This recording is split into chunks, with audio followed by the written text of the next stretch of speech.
Hello, everybody. Hey, Oh, good morning, everyone. good morning. Good morning. Hey, Kate, good morning. Good morning, everybody. Oh, Hello. It hello. is so fun to watch you streaming in. Oh And my I gotta gosh, say, here comes all the good mornings. Jesse from Colorado. Wow. Hey, Oh my Sean. goodness, look at how many. I Oh, know there are people here from all over the world. This is ah, amazing. Yay. Hey, Brianna. best part of my week. It really is. Hey, Susie. Hey, welcome to my friends from New And York. hey, Scott. Hey, Frederick. Hey, Hello, Laura. Ashley. Mm, Oh, and Good Frederick. morning, Anne. Hi, Frederick. There's Mm, so many more of you here on time than usual. This is fantastic. So friends, this is a good opportunity, if you haven't already, to open up your chat box. It's a great place that you can interact with each other as we gather and throughout the service. And then I also want you to just remind you that your video and audio are automatically disabled. So don't worry if you are hanging out with some super messy hair, drinking your coffee, doing whatever you're doing with the dog running around in the background or whatever's happening. It's just fine. We cannot see or hear you in this kind of Zoom gathering. So feel free to put us on in the background, or what I really suggest is settle in somewhere and let this be an undistracted time where you can get some spiritual nourishment in the midst of so much that's going on all around us. So if you are having any trouble with your video, I just want to remind you too that you can dial in on your phone and then you can hear us no matter what. So you can dial in and use your phone to listen. You can watch on your computer screen, and if you're having trouble with hearing us, you can then dial in on your phone and listen while you watch at the same time. So we hope that you are finding your way and that this is working for you. And I don't know if y'all can see it, but there are 379 of you, 380, 381. It just, you keep coming, and I'm so grateful that you're here. So, welcome, friends. It is really good to be together here in this way at this time. We need each other more than ever, and it's important that we're here. So, welcome, welcome, welcome. We are building resilience by doing this new thing together, and resilience is something we surely need today and in the days ahead. So, thanks for trying this new thing. Thanks for being here from literally all over the world to be with us together. So whether you are new to us, if this is your very first time, I want to say a special welcome to you. And you might take the opportunity, if you want, to let us know you're here over in the chat box if you are new to us. And if you want to let us know what brought you to church this morning. It's so good that you're here. So with all the things that are being canceled out there, my friend Jan and I have been chatting, and the phrase she keeps using is, love is not canceled. Love is never canceled. Love is present, and love is present with us here today. So, friends, we are the people of love and hope. It's who we've always been, and it is who we will always be.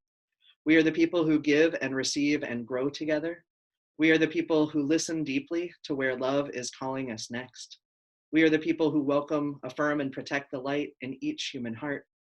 We are the people who cultivate bravery and humility and compassion in service to justice. And we do all of this as a faith community deeply committed to racial justice. This is who we are, and this is what we're about. And whether this is your first time with us or your 500th, we are so very glad that you are here. So I want to invite you to do what we've been doing together for the last more than a week now, to take a moment to be comfortable wherever you are.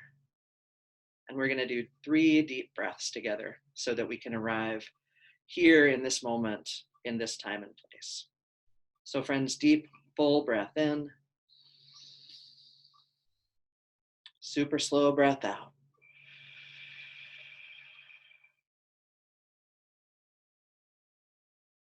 Deep, full breath in. Super slow breath out.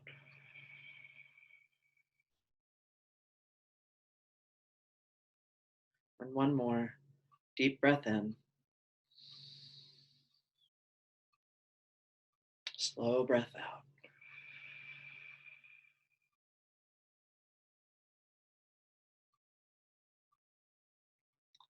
welcome again to this time that is made sacred by our presence, by our shared breath together.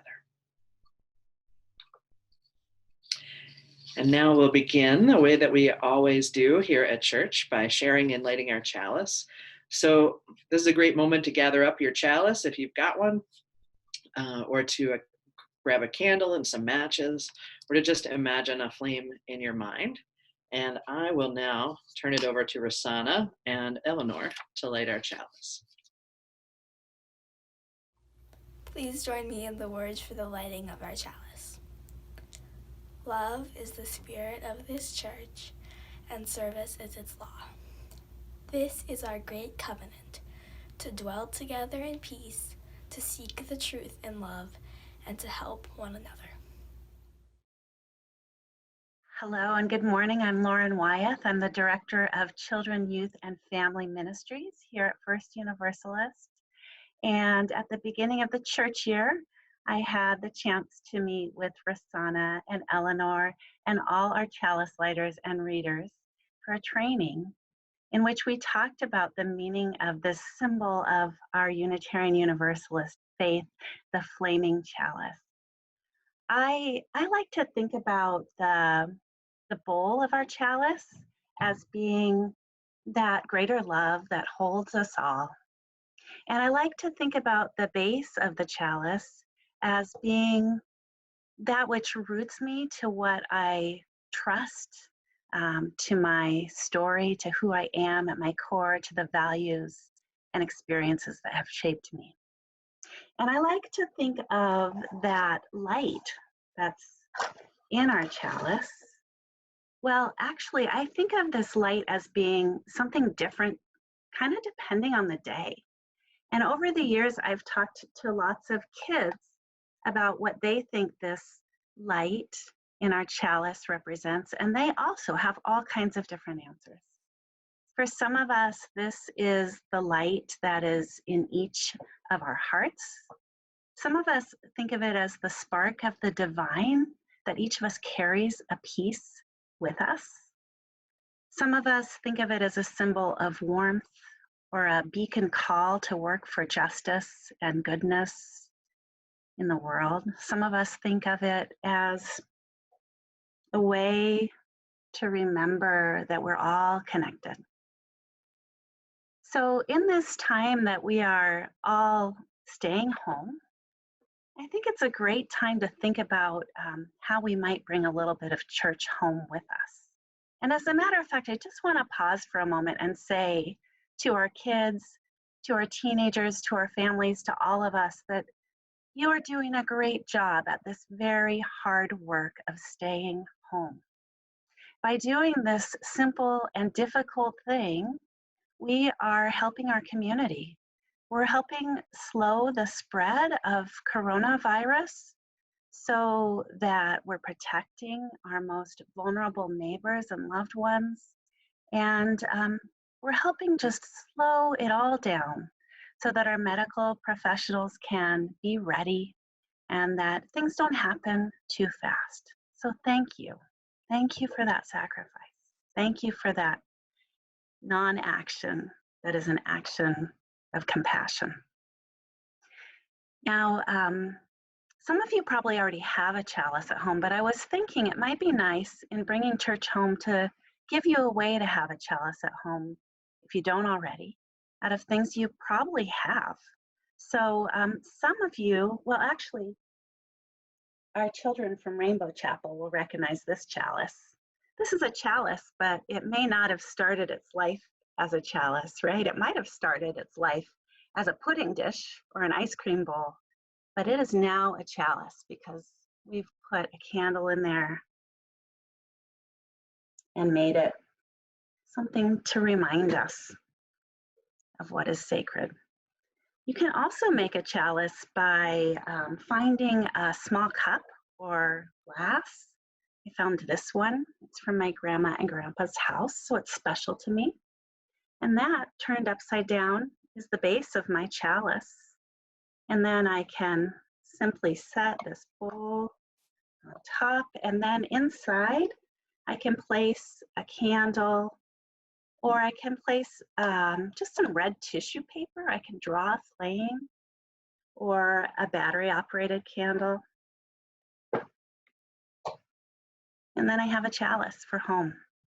So I hope you'll make one, put it somewhere special in your home, light it when you need to be reminded that you are held by a love that will not let us go, that we are all together in this, that you are precious, and that you are loved.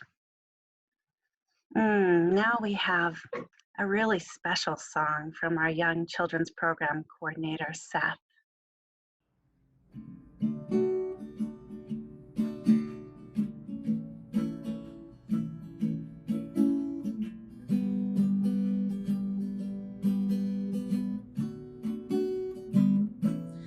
Love, prepare me to be a sanctuary, pure and holy, tried and true.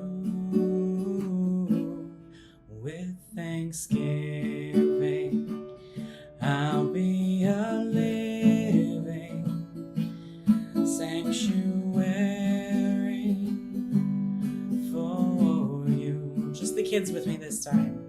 Love, prepare me to be a sanctuary, pure and holy, tried and true.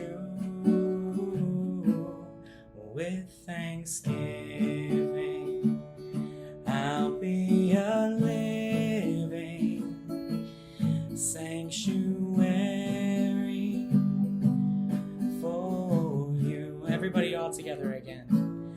Love, prepare me to be a sanctuary, pure and holy, tried and true.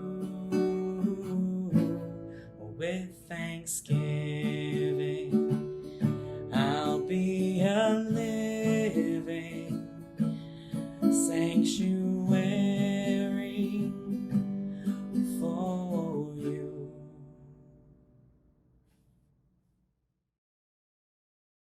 That was sure something. Let's take a moment to breathe and let all that settle in. And I am going to lead us in prayer and a time of breathing together. So, friends, let's do what we've been doing together. Let's take some deep breaths. I invite you to make yourself comfortable wherever you are. Maybe that's feeling your feet on the floor. Maybe that's feeling your body pressing down on the chair or the couch or the bed.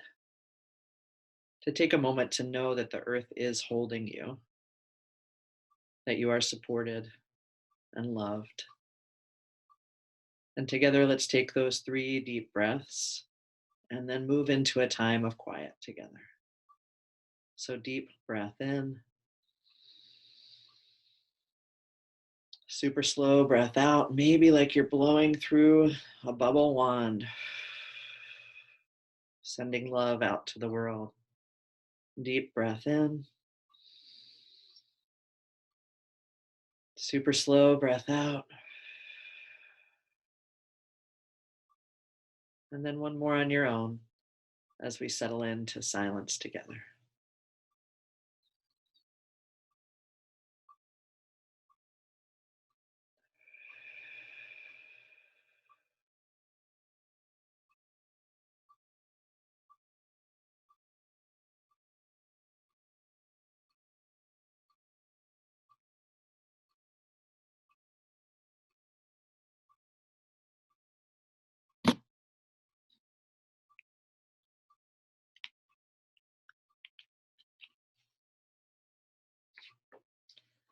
Spirit of life and love, gentle our spirits.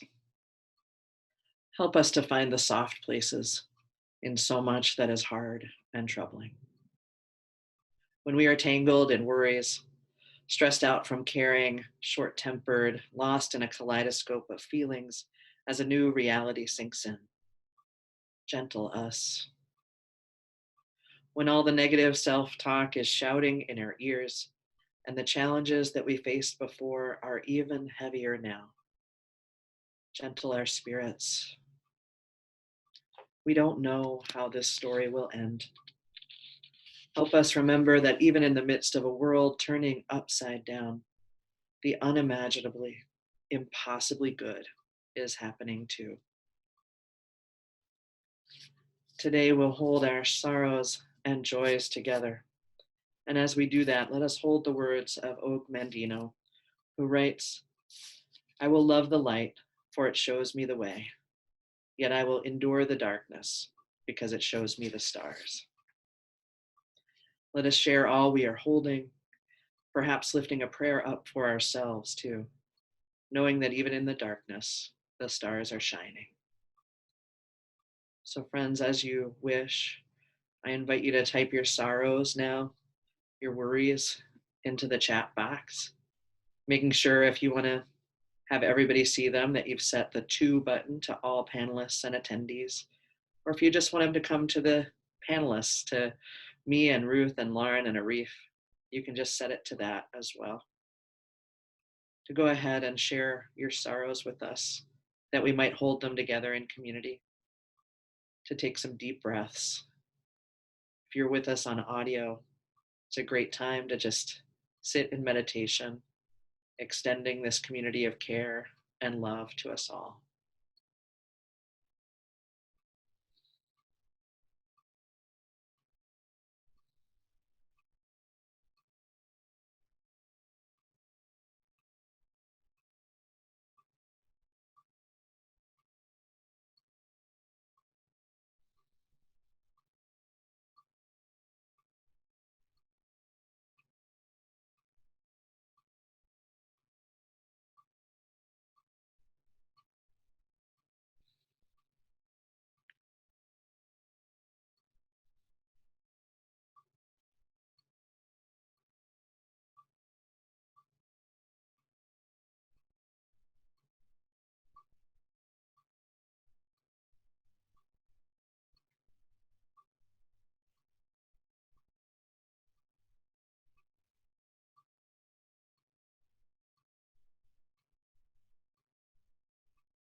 Maria, I see you asking for our prayers as you head into surgery tomorrow.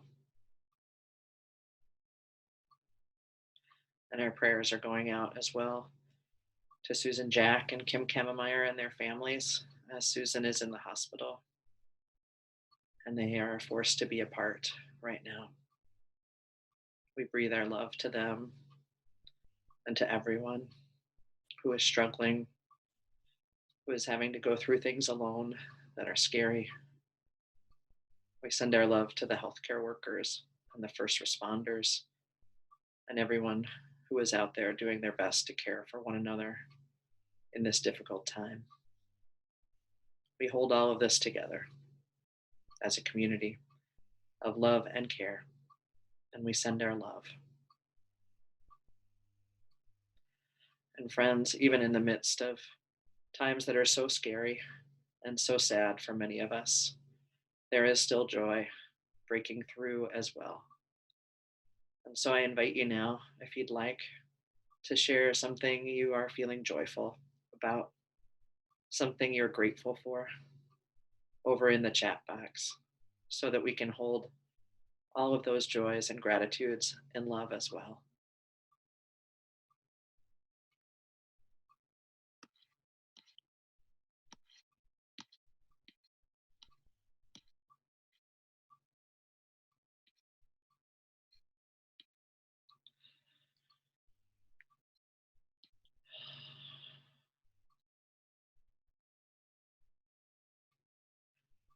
Friends, it does my heart good to see these moving so fast, so many, in the midst of so much that is so hard.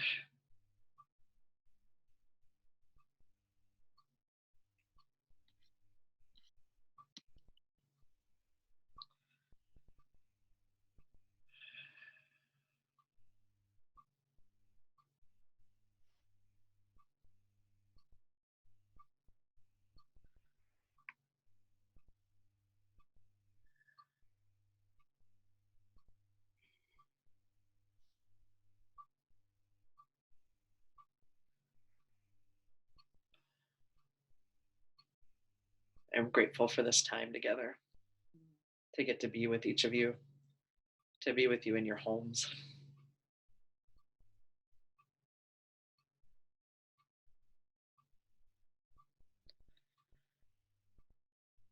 So I invite us to continue looking for the joy, for the gratitude, because it will sustain us in these times. And I invite you to take another one of those deep breaths if that feels right for you.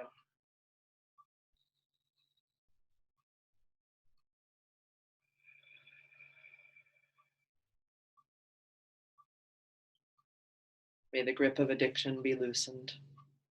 May the weight of oppression be lightened. May grief be shared. May joy break through. And may love make every suffering bearable for us all. May it be so. Amen. And friends, now I'll send you over to Ruth for Spirit of Life. Please join me in singing the words and the song Spirit of Life. Here we go. Spirit of life, come unto me. Sing in my heart all the stirrings of compassion. Blow in the wind, rise in the sea, move in the hand, giving life the shape of justice. Roots hold me close, wings set me free. Spirit of life, come to me, come to me.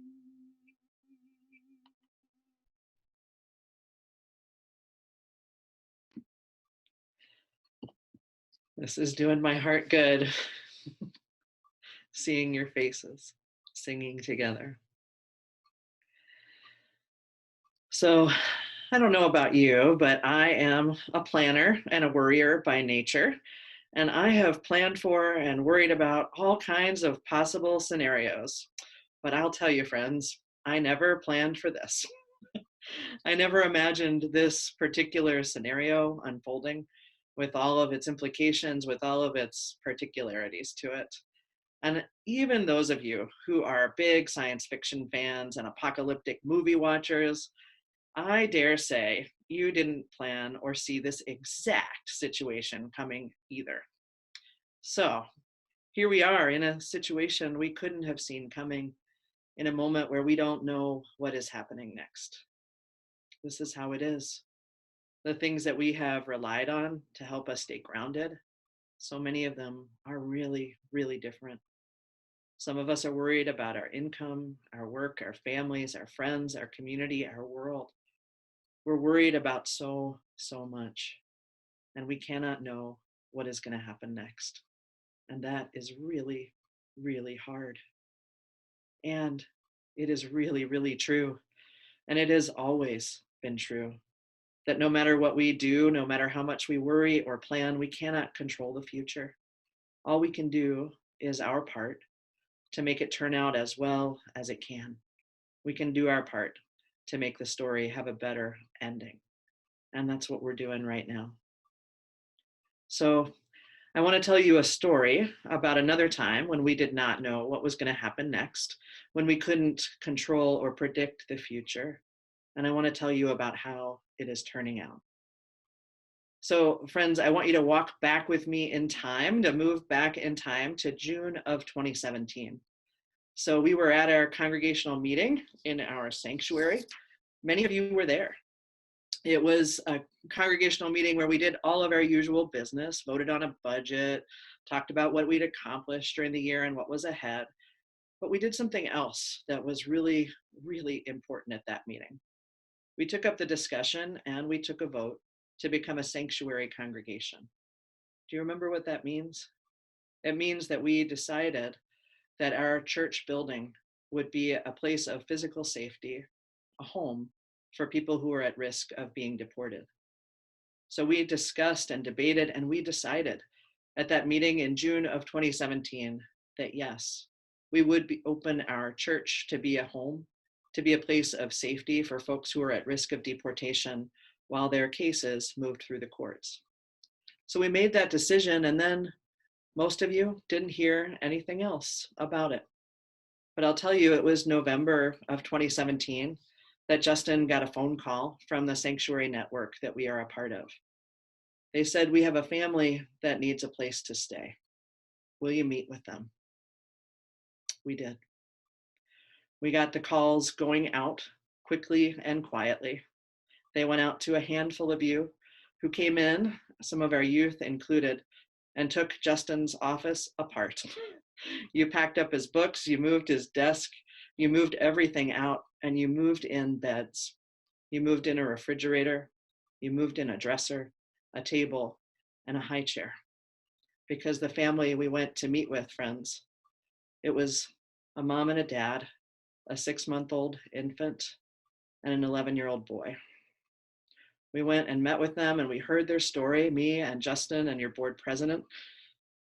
We heard a bit of their story and we said, yes, come on in. Come into this place that will be a home and a place of safety for you. We did this quietly, like I said, and they hunkered down in Justin's old office. Maybe you've been in there before. It's not huge. It was the biggest space we had, but it's not big. And there's no bathroom in there, no kitchen in there. So our family, they hunkered down, making a home out of that small space, sneaking across the hallway to the bathroom, using the kitchen in the middle of the night. And a small group of you came in, and you know that second bathroom up on the second floor of the RE wing, the one that's been out of order for, I don't know, 2.5 years now? It's out of order because some of you came in and turned it into a shower and turned it into a bathroom for these folks who needed it, this family that was living here. So the other things that happened are that quietly we changed the church security and building protocols. Maybe some of you remember that. Quietly, a handful of you came and began staying at the church overnight, every night for 6 months, to help our family feel safe and secure, to know that somebody else was here with them in case they needed them. And over these last 2.5 years, this family and some of us, we've celebrated birthdays and Christmas together. We've been through the holidays. We've heard really hard news together. We've made plenty of mistakes together in this relationship. And our family, our guests that have been living here, they've struggled through so much on their own. They've had their own ups and downs in this time, their own illnesses, their own family concerns, their own lives. They've been waiting for word of what might be happening next for them. And I'll tell you, at times we prepared for the absolute worst together. We talked through who could take on custody of the kids if the parents were detained or deported. We came up with another worst case scenario plan of how we might support them in a move out of the country if they wanted to start somewhere else anew. And we waited. We waited and waited with them for news. A few of us accompanied this family even more closely during this time, and we watched. We watched as they lived together in a very small space. We watched as they figured out, what do you do when your circle of physical connection shrinks down to just a few people, when your movement is limited and your resources are removed? We watched them figure out how to stay sane and connected, how to hold on to who they were and who they are, and what is most important to them. They did all of this, all of these same things that many of us are doing right now, living in our smaller spaces with our smaller circles of physical connection, trying to figure out how to remember who we are and what is most important. And they did all of this while worrying every day if they would be detained or deported, separated, torn apart from one another, with layer upon layer of oppression and harm happening to them. So I want to tell you what I saw them do and what I've seen work for them, because they're teaching us so much. I watched them prepare for the worst and hope for the best. And in it, I saw their fierce, fierce faith. I tell you, friends, this is a faith like I have never encountered. Their fierceness in it, their belief that God was going to make a way out of what seemed like no way. They held on to this so tightly. They held on to the fact that no matter what else was happening, the most important thing for them was that they were together. And I watched them as they found ways to serve their larger community, even from the confines of that small space. A fierce faith in a way out of what seems like no way.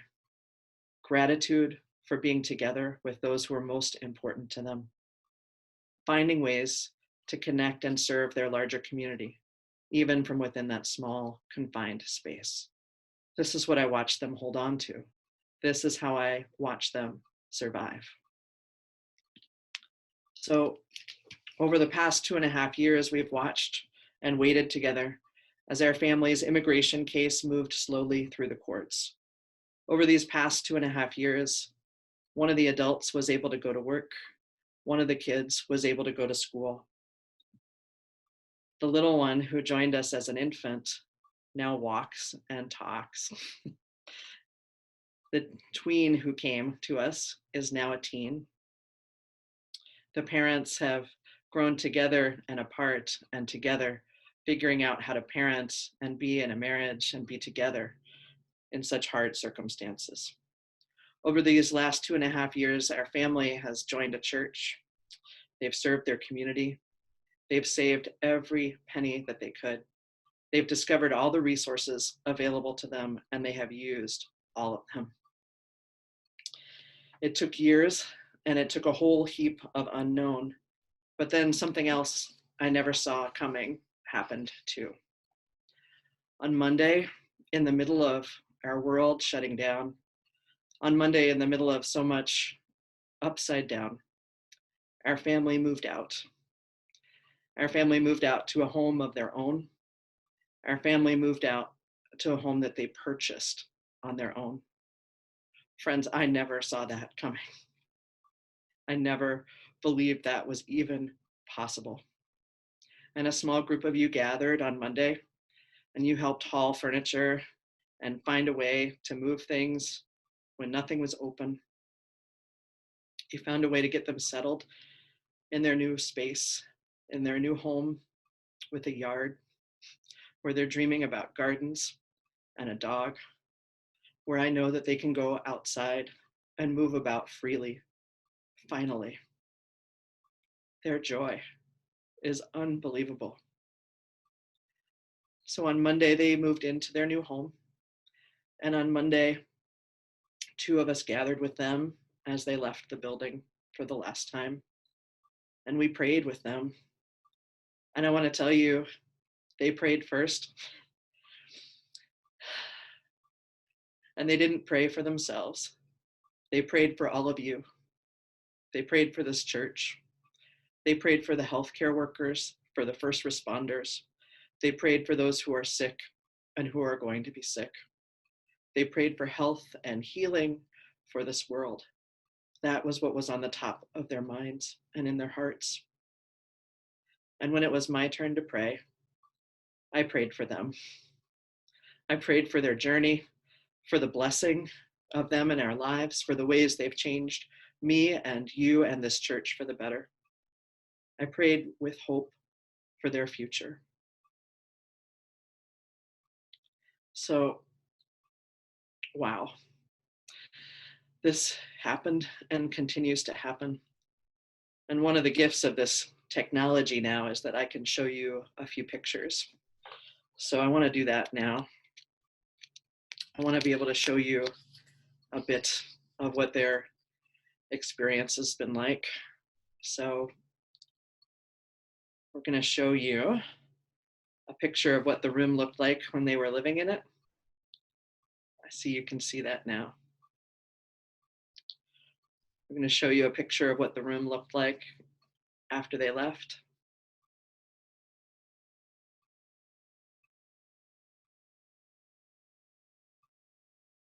And I just want to tell you, the mom insisted on washing every dish that they used and finding a way to wash the sheets that we had given them. That's what's in that garbage bag there.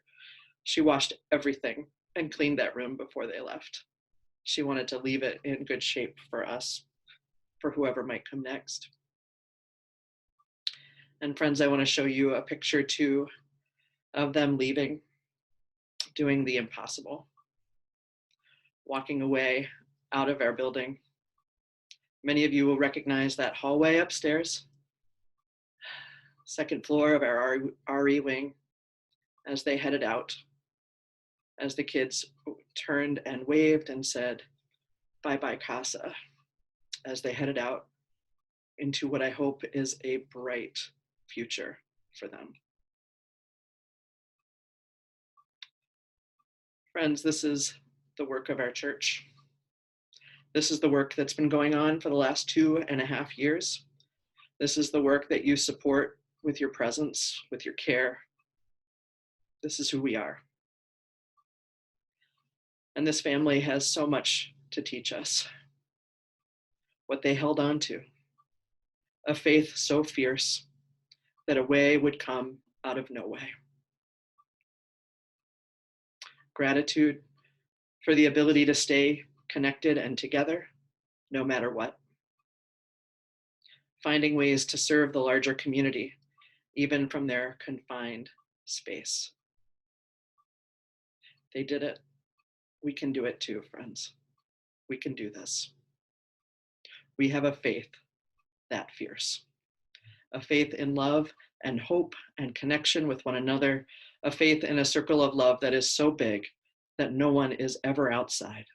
A love that will not let any of us go.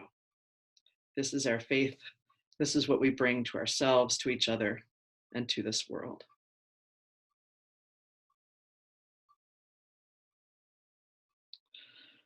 I'm so glad to finally get to share this with all of you.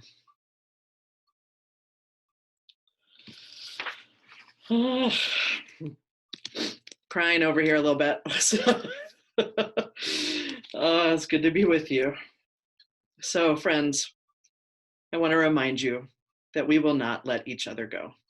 We are a part of a love that is so big that it will not let any of us go. That's who we are. That's what we are about. So it's time to share our financial gifts, if we're able, with one another. Today, we ask for your continued support of the Minister's Emergency Fund. This is a fund that helps us respond to requests for help with medicine, with rent, with mortgages, payments, with internet connection in this time. Friends, this Minister's Emergency Fund is one of the ways that we care for one another in these difficult times. So many of you are struggling with changes in your income and with an unknown future. We want you to know that we are here for you. Please let us know what you need. And please, if you have something to share, please share. So you can give in a variety of ways to this Minister's Emergency Fund. You can give by text to give. You see that up on your screen now. Texting First Univ to 73256, where you'll receive a link to a secure form where you can enter your information. You can give using Square Cash, using the Square Cash app on your smartphone. Look for our cash tag, First Univ, and in the for space, enter offering plate. You can also go to our website to give, firstuniversalistchurch.org. You can head over to the Giving tab, drop down to either annual giving or offering plate. You'll find a spot where you can give there as well. And I want to say thank you to everyone who gave last week as well. Oh my gosh, your generosity continues to bowl me over. A special thank you to the Association of Universalist Women who came through with a donation of $2,000 to our Ministers Emergency Fund. A special thank you to all of you who gave financially in any of the ways that you can. Together, we raised over $6,500 in just a week, and I know that that total is rising. And I want to tell you that we are already giving it away. So even though it might sound like a big number, it is going out the door. It's going out the door to help you and to help friends and members of the church to keep us safe and connected in these times.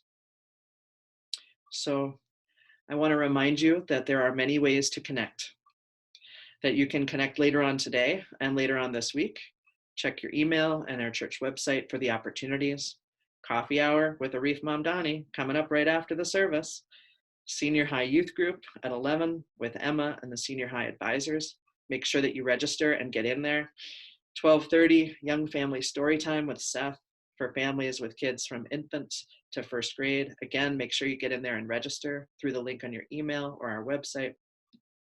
And then later on this week, there are so many other opportunities to gather, to be with one another, to stay connected, to be in conversation for spiritual practice as well. I'm going to remind you again that the congregational meeting to learn about our building renovation plans is scheduled for Thursday night at 7 and then again on Sunday at 1. Please join us for that.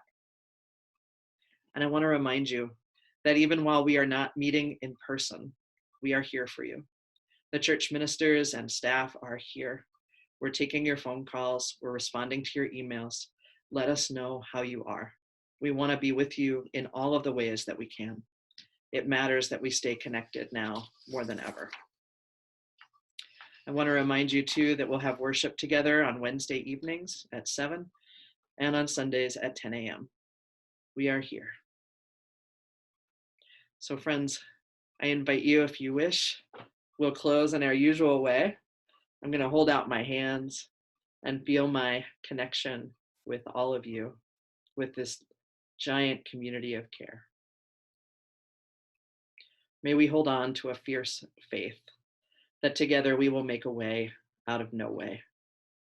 Let us remember our gratitude for what we have, for the connections that sustain us, and help us find ways to serve our larger community, even from our smaller confines. Friends, we love you. May you be blessed and be a blessing. Amen. And now I invite you to join with us in singing Go Now in Peace, if you like.